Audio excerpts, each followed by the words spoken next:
We are now still part one, the world. Explaining the world to the faithful. And I'm going to read once again the impetus, sort of what got me starting to think about what we're doing here. And Keith mentioned the same thing. And here's the statement. Quote, "The pressing pastoral need of the hour for the church is not to explain the faith to the world, but rather first to explain the world to the faithful." And friends, it's acknowledging that it is a different day. And we are in a post-modern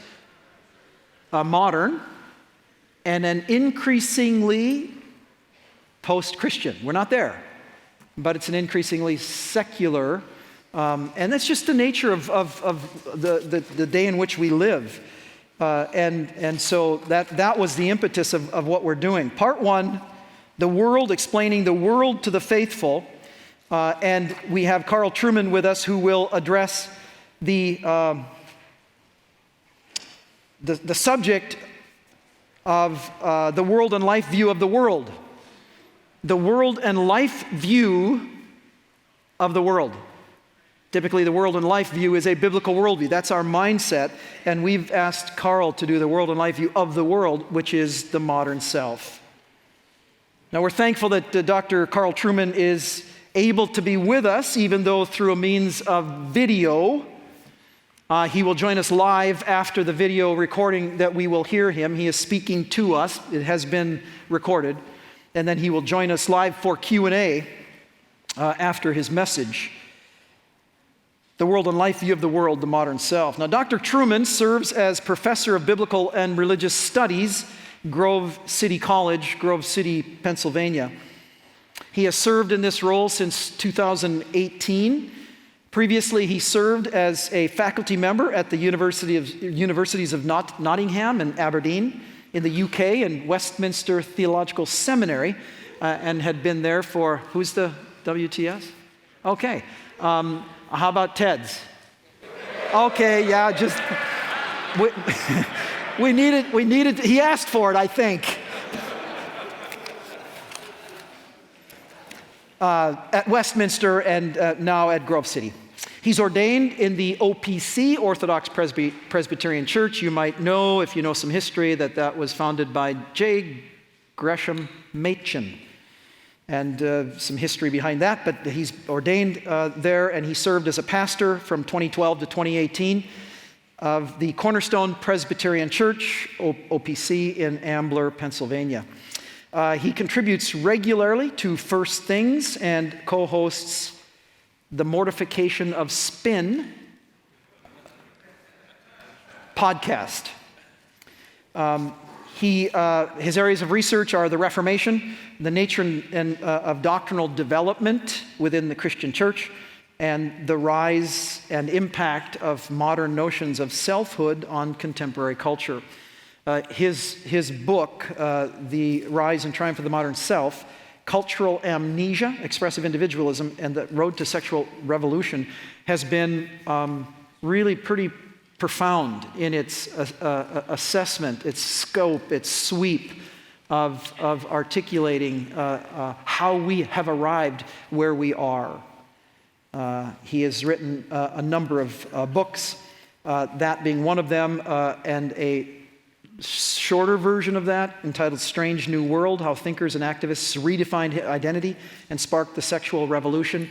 You have a link to that book, to an ebook in your notebook, in which you can download that free. It's not due until next month, but Crossway was kind enough to provide a link so that you can download it free as an ebook.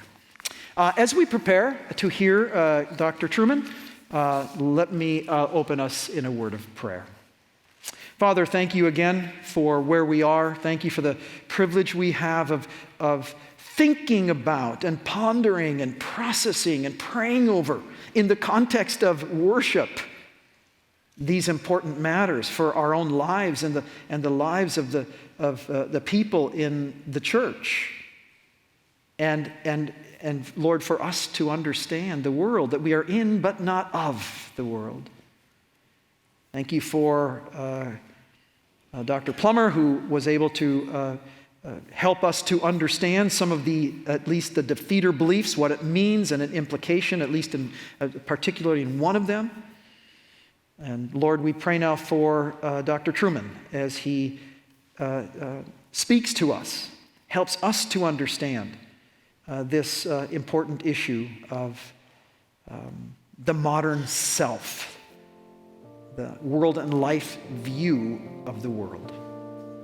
We pray that we would be attentive and eager learners. In Jesus' name, amen.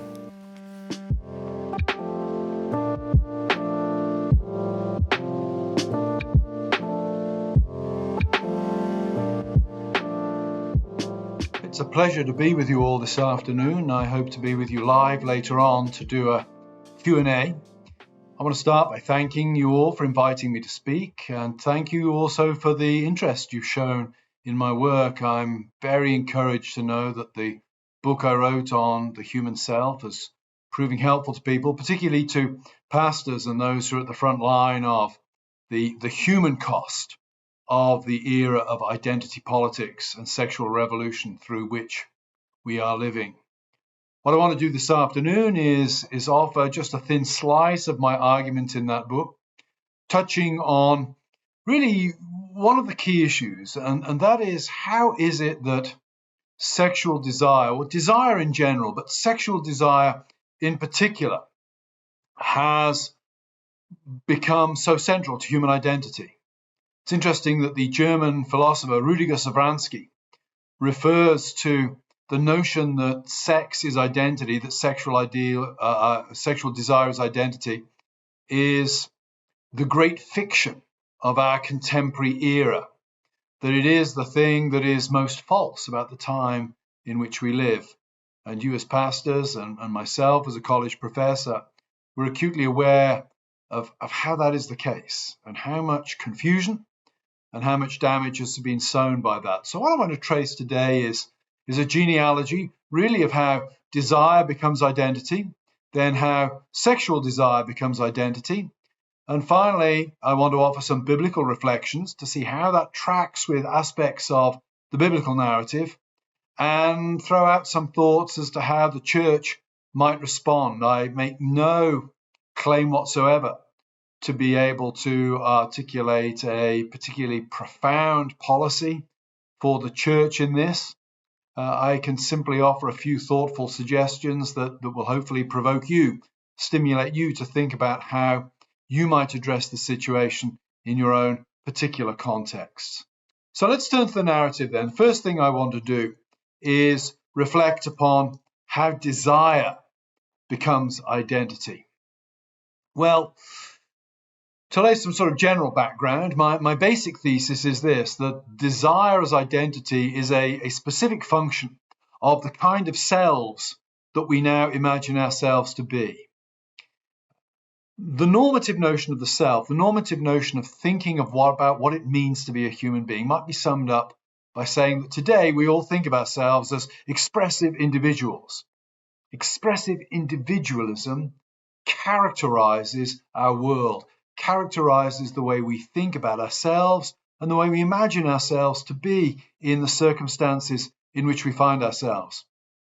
Expressive individualism is a view of human personhood, a view of human selfhood that has a number of aspects that are of significance. One, places a priority on our inner psychological space, that we are who we feel we are. The most important thing about us is our feelings, and understanding those feelings and being able to express those feelings is critical to being authentic, fulfilled selves. Happiness, if you like.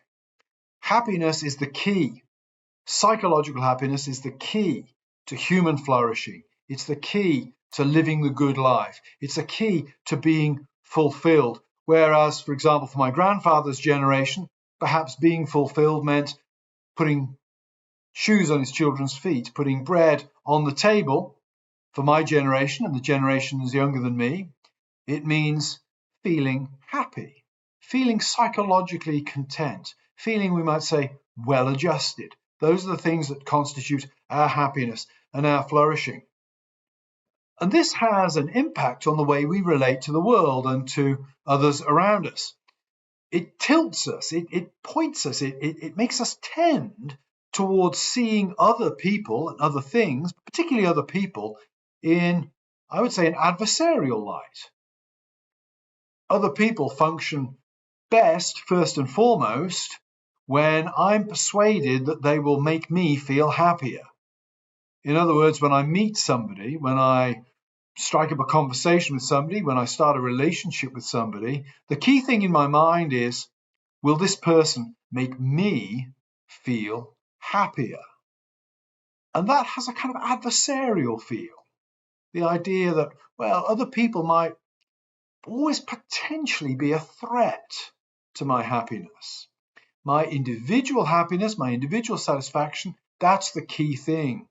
Everybody else has value to me to the extent that they are able to play into that kind of happiness for which I am seeking. And the world is good to the extent that it meets my needs. The world is there not for me to fit into and serve the world. The world is there, if you like, for me to exploit in order that I might make myself feel happy. We see this ethically. Think about abortion. Abortion assumes that the embryo in the woman's womb is just stuff. It has no rights, it has no personhood, it has no selfhood. It's just stuff. It's a lump of cells. You may have heard that phrase, just a clump of cells. And then the morality of abortion in that context becomes, will bringing that baby to term bring more happiness or more sadness into the woman's life? Notice what's going on there. The baby in the womb and the mother are placed in an adversarial position because supreme in the mother's notion of selfhood is, will this clump of cells bring me happiness or bring me sadness? And there's, abortion is legitimate if evacuating the cells from the womb, removing the cells, destroying the baby in the womb actually leads to a net gain in happiness for the woman concerned. So that's a small example there of how expressive individualism shapes a moral question. No-fault divorce. Think of how expressive individualism affects our understanding of divorce. No-fault divorce is predicated, presupposes the idea that marriage is a voluntary contract whose purpose is the mutual happiness of the two people involved. And once one or both parties cease to be happy, once my wife ceases to make me feel good, then I have no obligation to her beyond that. I can dissolve that relationship for no reason at all. I don't have to tell the state any reason. No fault divorce. I can simply say it isn't working for us anymore. We're not being made happy. We can dissolve the relationship. Notice in that, of course, no reference to children. Children have no say in no fault divorce. They're collateral damage to be dealt with after the divorce has been approved. They too, in other words, find themselves in an adversarial position with their parents, because to take the children's feelings into advanced consideration in a divorce might inhibit the parents from getting out of this marriage that isn't making them happy anymore. Notice the notion of the self underlying those scenarios is an autonomous one, a selfish one in every sense of the word, unencumbered by natural commitments to others.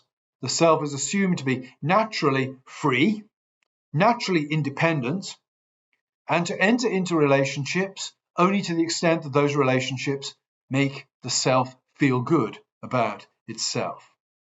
Now, the history of that it's long and it's complicated.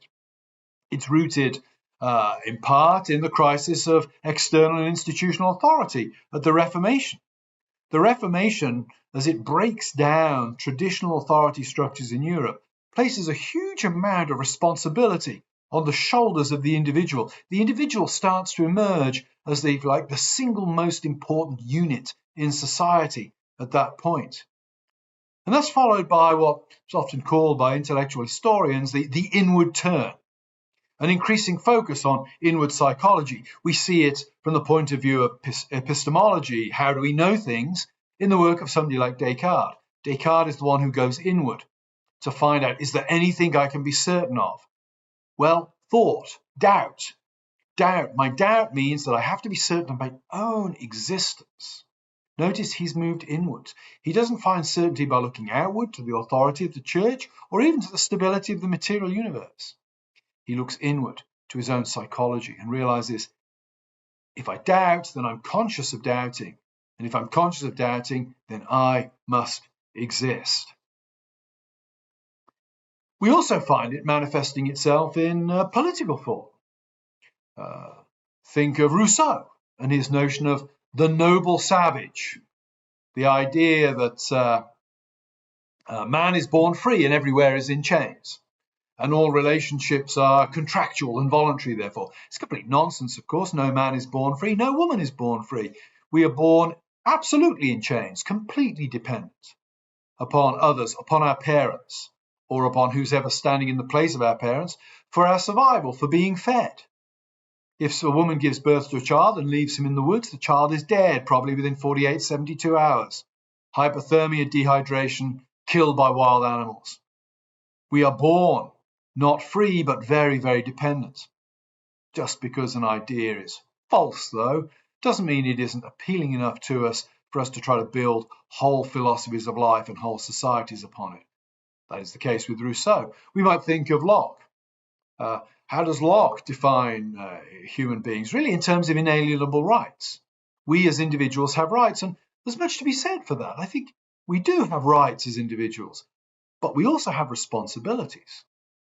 We have responsibilities to others that really require what we might call a sacrifice of the self in order to be fulfilled. The parent who gets up at 3 o'clock in the morning because their child is crying, because the child's ill, or merely just hungry, or merely just crying. If you've been a parent, you know sometimes kids just cry. The parent who gets up to comfort them is sacrificing something of themselves, and rightly so, because the child is dependent upon them, and they have a natural obligation towards their child. So that's the first sort of strand of it. To understand how desire has become identity, we need to understand it's a function in part of how we imagine ourselves to be, autonomous and defined by our inner space. It's also connected to a view of the self that regards the world as raw material. This has been developing over a long period of time, but we see it in Descartes. In Descartes is certain of his own existence, but he tends on the whole to look at the world out there as raw material, the stuff that is there for the scientist to subjugate, to manipulate. If you think of Karl Marx in the 19th century, Marx's radical materialism. Marx denies that there's any intrinsic significance, moral significance to matter. He sees matter significance in lying in how human beings treat it, what we make of it. Human beings give matter its decisive significance. There is no moral shape to the world. There's no absolute moral shape to human nature that requires human beings behave in a certain way to flourish. Human nature is just a historical product. It's always changing. So for Marx, the world is, if you like, he's another thing. The world is raw material. And Nietzsche's not a Marxist in any way, stretch or form, but Nietzsche too sees the world as just stuff. For Nietzsche, morality is a manipulative fiction, a mystification created by the weak in order to subjugate, subvert the powerful. And lying behind that is Nietzsche's idea that the world has no moral shape. Human nature has no moral shape. It's there as a kind of cosmic Play-Doh to be manipulated, subjected to our wills in whatever way we choose. And I want to suggest that these ideas, expressive individualism, and the idea that human beings are autonomous, willing beings in a world which is made up of just raw material, of just stuff. These have come to shape our intuitions. Now, you might object and say, well, Trueman, very few people have read Nietzsche today, very few people have read Rousseau. Certainly the people that I speak to down my street, many of the people in my congregation, they've never even heard of these people. How are they shaped and influenced by them? Well, I think the answer is that the ideas that these elite intellectuals have become the common intuitions of us all because they correlate so precisely with the things in our world that shape our imaginations. Think about consumerism. Think about the philosophy, if you like, that is quietly and subtly preached from every commercial you ever watch. Consumerism is predicated, it's built upon a future-oriented myth that possession of the next thing will bring happiness, will bring that psychological sense of well-being. Your ability to be happy lies within your will. And here's where it gets, connects to the topic of this lecture. What consumerism does is it creates desires and then tells you that fulfilling those desires will make you happy, will make you flourish, will make you truly you. Think about politics. Politics today has become saturated with psychological and therapeutic notions, the kind that we saw at the heart of expressive individualism, with a Nietzschean twist, an emphasis sort of on the manipulative nature of language. But how much of our politics today is really preoccupied with making people feel good, making sure that nobody uses a word that upsets somebody, nobody disagrees with an identity that somebody wishes to assert they possess, because to do that is to oppress them, it's to hurt them. It's in some, to use extreme language, it's to put them in danger. It's to make people feel unsafe. This is the sort of language that arises out of expressive individualism. And it shapes our politics, and it shapes the way both left and right think about political discussions. Think about technology. Technology shapes our imaginations. One of the biggest mistakes people make when they think about technology is it helps us to do the same things only faster and more efficiently. That's not the case. Technology fundamentally reshapes our relationship to the world. Think about travel. My experience of immigration in an era of mass, fast, efficient travel is very different to the experience of immigration that the Pilgrim Fathers would have had in the 17th century. When I said goodbye to my parents in 2001 when I immigrated, I knew I was going to see them again within a year. I knew I was going to speak to them again within 48 hours. Mass transport shapes the way we think about geography, space, time, etc. Space becomes smaller because we can move faster. We don't experience space in the same way that our ancestors did. Think about the internet. All of the information at our fingertips.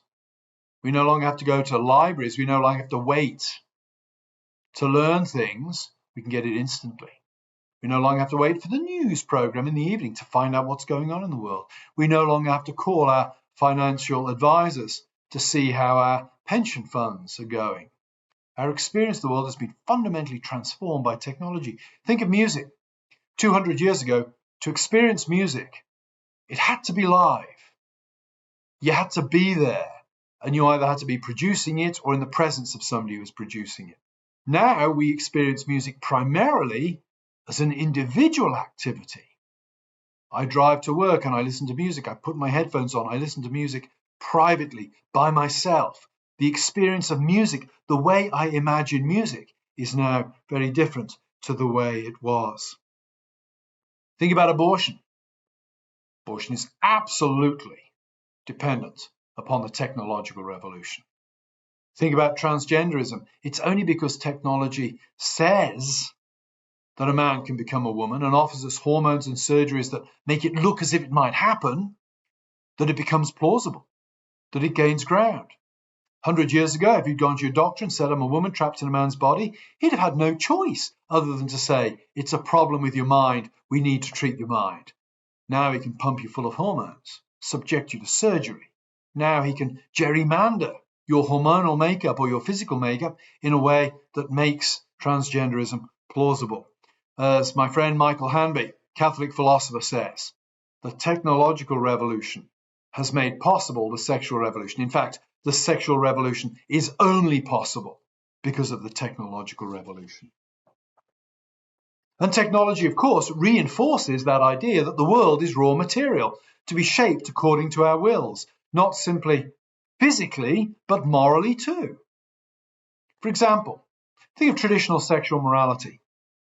Early 19th century, you're a teenage guy. You want to have a sexual relationship with a girl. Well, what do you got to do? You've got to be clean, you've got to have a job, you've got to impress her, you've got to impress her parents. Because there are consequences to having sex with this girl that may be pregnant, she may get pregnant. You might have her dad and her brothers coming after you. You could get into real trouble. It's a lifetime commitment, high risk.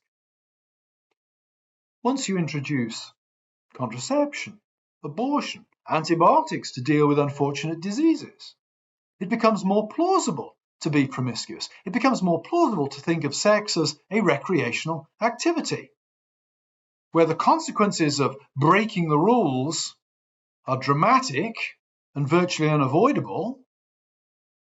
It's pretty easy for the morality, the strict traditional morality, to remain credible. Once you can break the rules and get away with it easily, cheaply, continuously, those rules become less plausible. And we might look at examples of how that's come to grip the imagination about sex. Think of the sex crisis of the 80s. The solution ultimately offered was technological. It was contraceptive, it was condoms, and it was drugs, AZT and things like that. Even in the gay community, gay people who suggested that toning down promiscuity, that not engaging in wild, rampant sex with whomever you wanted might have been a good move in the AIDS crisis. The gay men who suggested that, they were anathematized. Why? Because sex isn't moral. Sex is technical. And therefore, if sex creates a problem, we need a technical solution. That's made possible by the scientific revolution. Technology feeds our belief in the world's moral shapelessness and our sovereignty. The German philosopher Heidegger makes the comment that the most dangerous thing about technology is not that it will produce what we would now call weapons of mass destruction. It is not that it will make it possible to wipe the human race off the face of the earth. It's that it will totally dehumanize us in a way that is utterly destructive of who we actually are. So, technology reinforces the idea that the world is just stuff. Things like consumerism reinforce the idea that the fulfillment of what it means to be human is a fulfillment of our desires. And this occurs, of course, at a time in history where three of the traditional institutions that gave us external identity, family, nation, church, synagogue, mosque, whichever religious institution one looks at, family, nation, and religious institutions have become incredibly weak. Can't go into detail. I'm sure you're aware of how this has happened, but notice the role of technology in weakening the family. When was the last time you saw a successful Hollywood movie that pointed to the family as one of the key solutions to society's ills? I can't think of one, not one that was a commercial success anyway. Think of how TikTok and YouTube, particularly in the trans movement, are beginning to supplant parental and school authority in shaping how young people think about gender. Think about the nation. Think about how the ease of international news, the ease of being able to identify with people in other countries is reshaping how we think of nationhood and nationality. I was very interested in 2020 during the George Floyd riots. They had George Floyd riots and protests in Britain at the same time as there was a crackdown on democracy in Hong Kong. Hong Kong was a British colony until 1997. Other than the Chinese community, I didn't notice in the newspapers any protests recorded about the crackdowns in Hong Kong.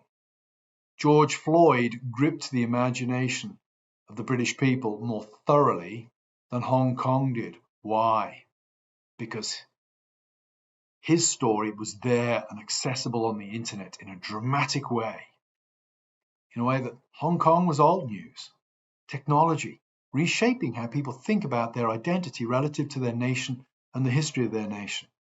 Think of the 1619 Project. I'm not interested here in saying whether I agree or disagree with the 1619 Project. The fact that it exists is interesting. The fact that it exists indicates that the traditional narrative of national identity, and nations are built on narratives, is in crisis. Lots of people don't believe it anymore. The nation is incredibly weak, and the church. The church is just, it's destroying itself from internal corruption and external pressure. The church is no longer a strong source of identity. Many of these things, of course, are anticipated in the biblical narrative. Think about Genesis 3.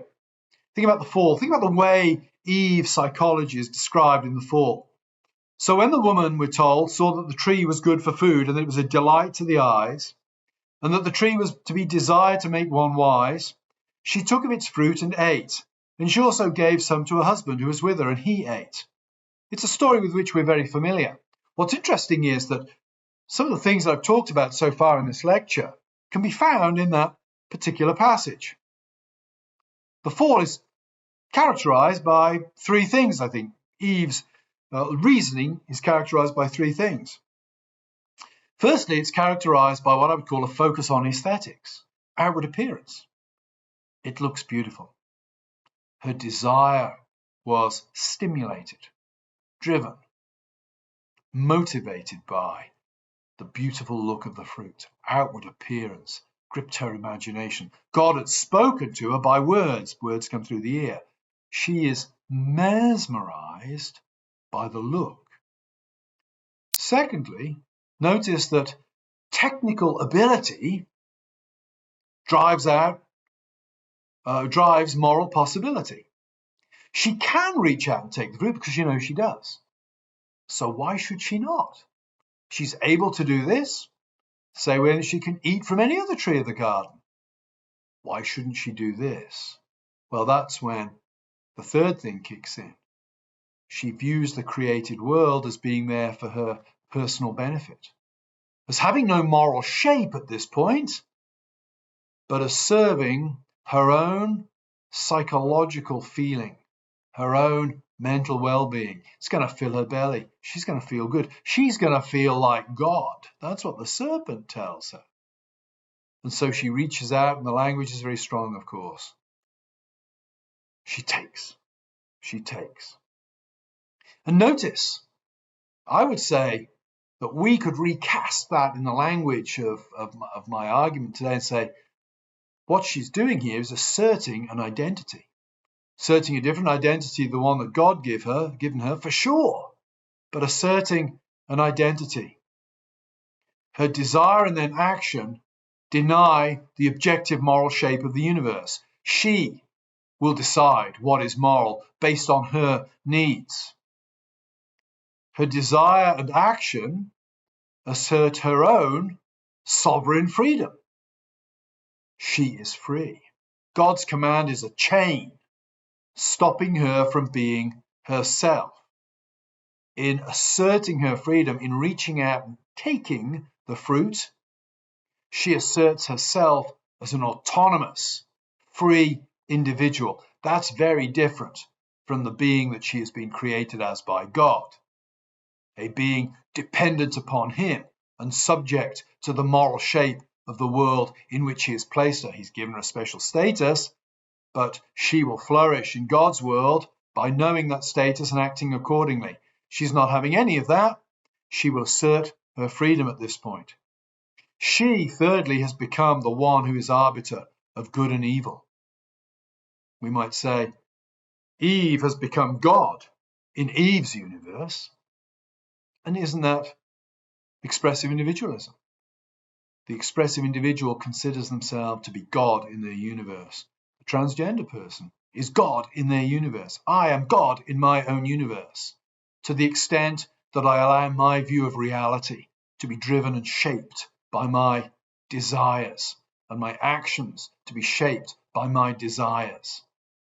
It's an assertion of identity. Were her desire for God, her identity would be sound. Her desire, of course, is foundational to who she is.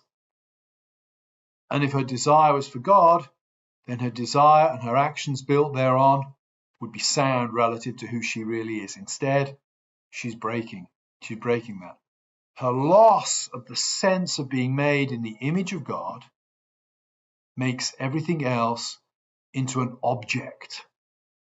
And that applies particularly to other human beings. Genesis 4, the murder of Abel. Abel is but an object to Cain, albeit he's his brother. He's ultimately reduced to the level of an adversarial problem to be dispatched. He is dehumanized in Cain's eyes, because the most important thing in Cain's life is Cain.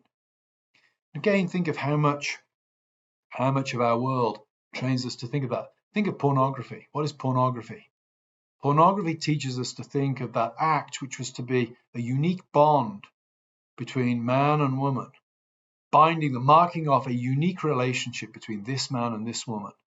Pornography teaches us to think of sexual activity as something designed for our benefit. The people on the screen exist for the benefit of the watcher. They are objectified. They are dehumanized. They are turned from individuals for whom we should care because they are made in the image of God into mere bodies that are there for the satisfaction of the observer. That's an extreme case. But so often we think of others like that, don't we? Others exist for us to use to achieve our ends. Our modern imagination, of course, is who we are is determined by how we find our happiness as individuals. And the fulfillment of our desires, not our conformity to some image of God, that's the important thing. And that's shaped by the possibilities that society presents us with. We might say the range of options that the cultural ethos makes possible. We are the choice of the option within the cultural ethos that are made possible to us. And that brings me to part two of this, okay? Desire becomes identity. How does sexual desire become the key desire?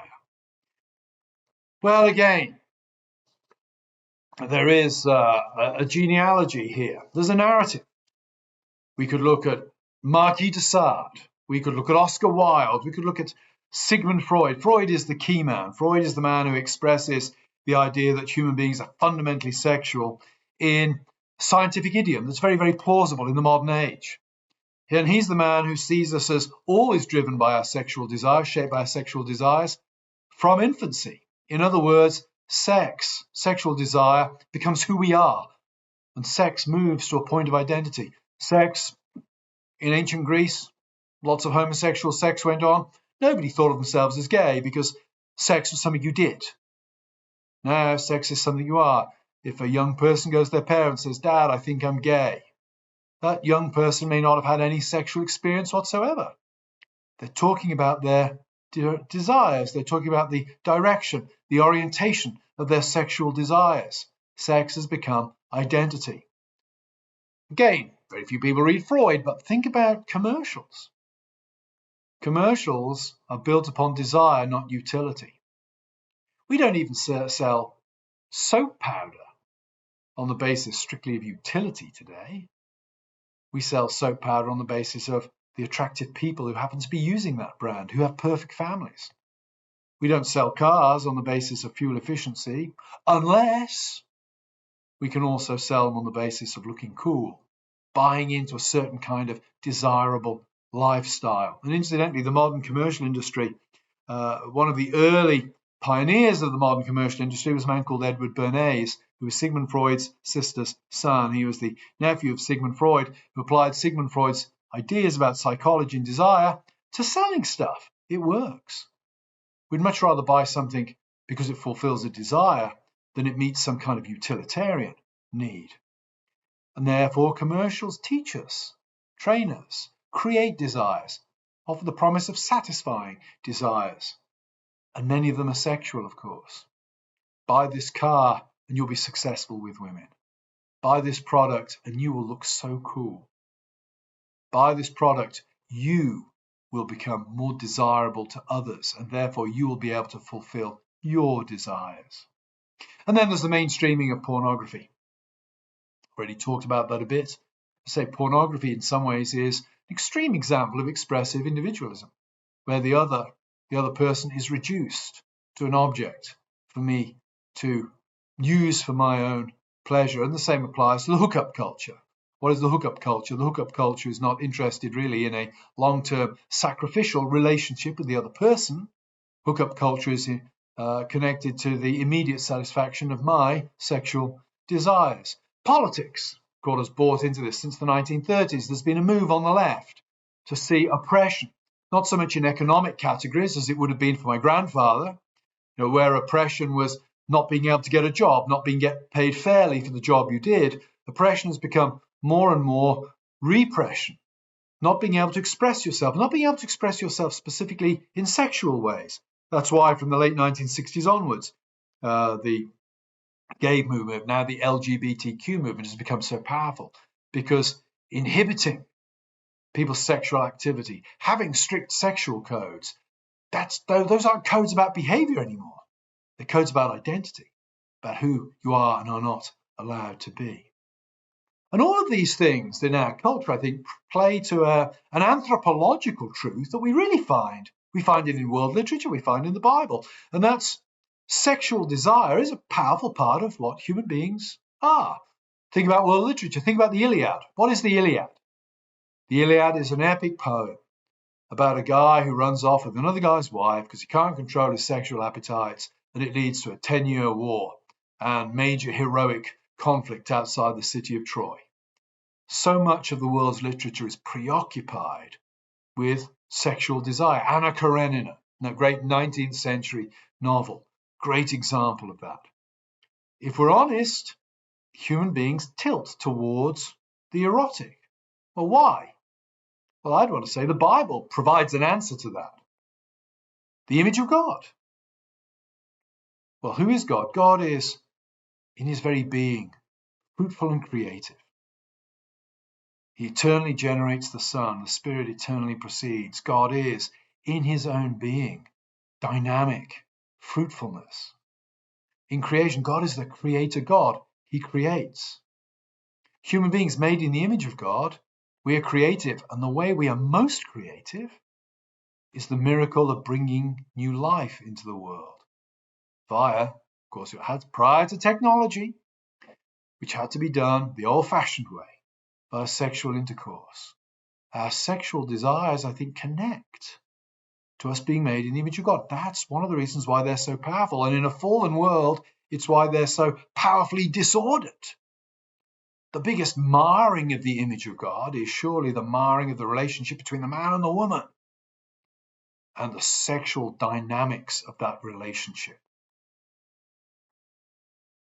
So, that, I think, is one of the reasons why sexual desire stands at the heart of desires identity. And again, we see this in the Bible. Think of 2 Samuel 11. I'll read you the passage, a famous passage. It's the fall of David. It's the moment where David's kingdom falls into crisis.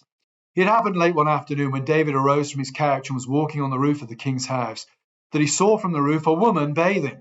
And the woman was very beautiful. And David sent and inquired about the woman.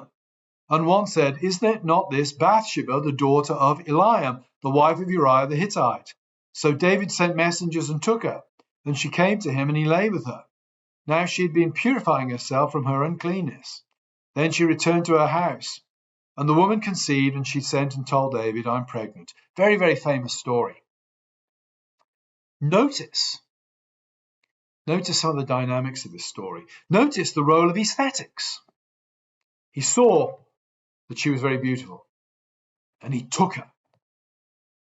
As with Genesis 3, aesthetics and desire divorced from any larger ethical context. Even when he discovers she's the wife of Uriah, that's not enough to stop him at this point. Still, he continues with his madness. Secondly, notice the complete depersonalization of Bathsheba. He saw a woman.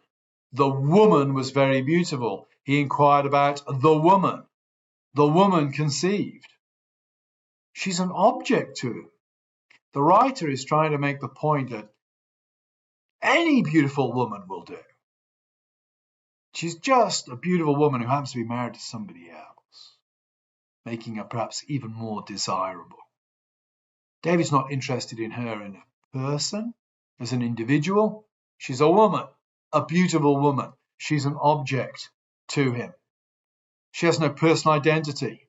She's an instrument for David's use, for David's happiness. Next time I think she's identified by name is as the wife of Uriah after David has had him murdered. Then we're reminded she's an individual. There's a human tragedy here. Uriah. When Uriah pops onto the scene, what is he? He's just a problem to be dealt with. Remember I said expressive individual tilts us towards thinking of others as problems, as potential obstructions to our happiness. That's exactly what Uriah is in this story. He's a threat to David's happiness. And notice he's also a remarkable contrast to David. Uriah sacrifices his personal happiness for duty. For duty. And notice also David took her, just as Eve took the apple. That connects back, of course, to 1 Samuel 8. When you think about 1 Samuel 8, we have there the prediction of really, when you read it, it's Saul, but tragically it's also David. Samuel told all the words of the Lord to the people who are asking for a king. They're asking to change their identity. They no longer want to be the people for whom the Lord is their king. They want a king of their own, like the other nations. They want to change their identity. These will be the ways the king will reign over you, he told the people of Israel. He will take your sons and appoint them to his chariots to be his horsemen, and to run before his chariots. And he will appoint for himself commanders of thousands and commanders of 50s, and some to plough the ground and some to reap his harvest, and make his implements of war and the equipment of his chariots. He will take your daughters to be perfumers, cooks, and bakers. He will take the best of your fields and vineyards and olive orchards and give them to his servants. He will take the tenth of your grain and of your vineyards and give it to his officers and to his servants. He will take your male servants and female servants and the best of your young men and your donkeys and put them to work. He will take the tenth of your flocks, and you shall be his slaves. And in that day you will cry out to your king, whom you have chosen for yourself. But the Lord will not answer you in your day. You have chosen not to be the Lord's people. You still are, but the Lord's going to act as if you're not. You've chosen your identity. Now you can live with it. That's what the Lord's saying. What's being set up in Genesis 3, I think, finds its most dramatic narrative manifestation in the Old Testament in 2 Samuel 11. David ceases in some ways to be king at that point. He's still king in name, but the kingdom plunges into crisis. At that moment, of course, he isn't the king. He's the one identifying himself with his uncontrolled sexual desire. And notice he's a paradigm of us all. He's one who sees himself as sovereign and uses that sovereignty to take as he sees fit, which is exactly the modern self, with no concern for any greater authority or any consequences. All of this is to say that one's inner space and desire are authorized as the most important things guiding our behavior, and thus our relationship with the world and those around us. Desire becomes identity, and the tilt of fallen human nature will be towards sexual desire. And that is easily fueled by wider cultural factors. And as the narratives of Eve and David show, that is fundamental, because it detaches human beings from the God in whose image they are made, and to whose image they are to conform if they are to be truly human and truly flourish. And that brings me to part 3. There are certain consequences that flow from this. The first consequence is this: do not be deceived into thinking that the changes in sexual codes going on in our society are trivial. Changes in sexual codes are fundamental. Freud is right on that point. When a society changes its sexual codes, it's not like changing its basic rate of income tax from 20% to 25%, as painful as those changes are. When society changes its sexual codes, it's changing itself at its deepest level. Politically, it's not like a change in income tax. Socially, it's not like altering the acceptable age for drinking alcohol from 21 to 18. Religiously, within the church, it's not like changing the hymn book or the Bible translation. It goes to the heart of the polis, the heart of what it means to be a political animal, to be a social political animal. It goes to the heart of what it means to be a member of society. It goes to the heart of what it means to be a Christian. Of course, one might respond by saying, society is always socially shaped. And yes, and therein I think lies our answer. What do we do as a result of this? I think there are a number of things that as a church we need to be addressing. In some ways, we need to not focus so much on what's going on out there. We can have little impact on that. It doesn't matter how many people you scream out on Twitter. You're not going to persuade them if you're screaming at them. What we can do is have an impact in our local churches. What do we need to do then in our local churches? Well, I'm a big believer that the church can be thought of as a culture defined by creed, code, and cult.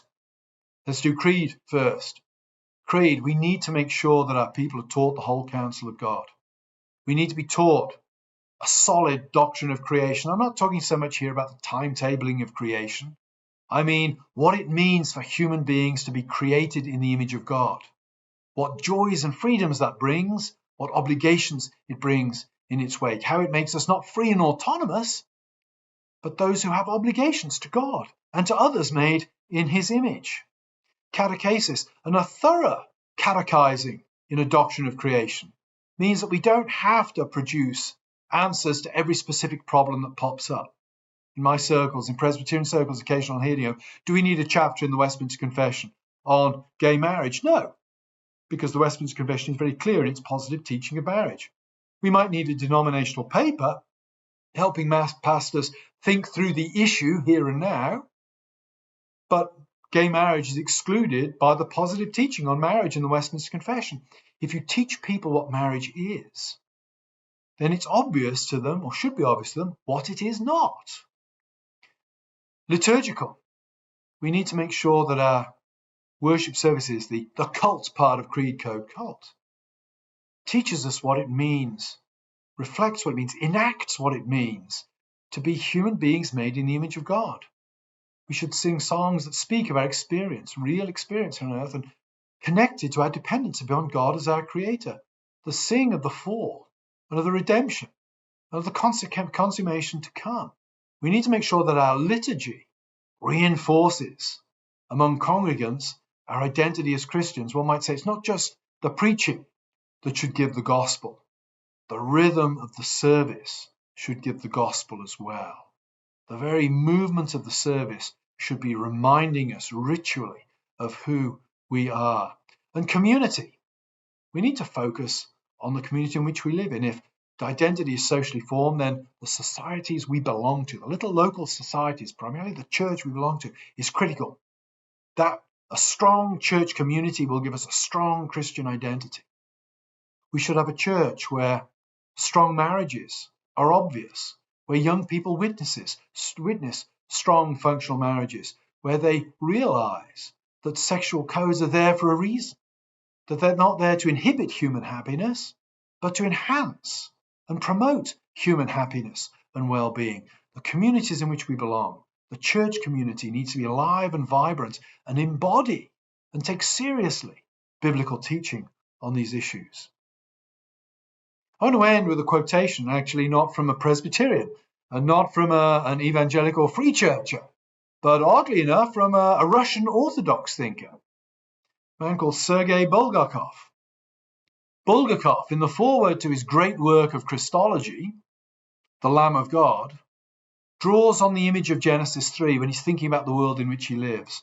And Bulgakov's world, of course, is the world that's being torn apart by Soviet communism. He says this, drawing on that language, a question slithers like a serpent over the earth. Whose world is it? The God-man's or the man-God's? Christ's or the Antichrist's? Well, I think the world has given its answer. It is the man-God's.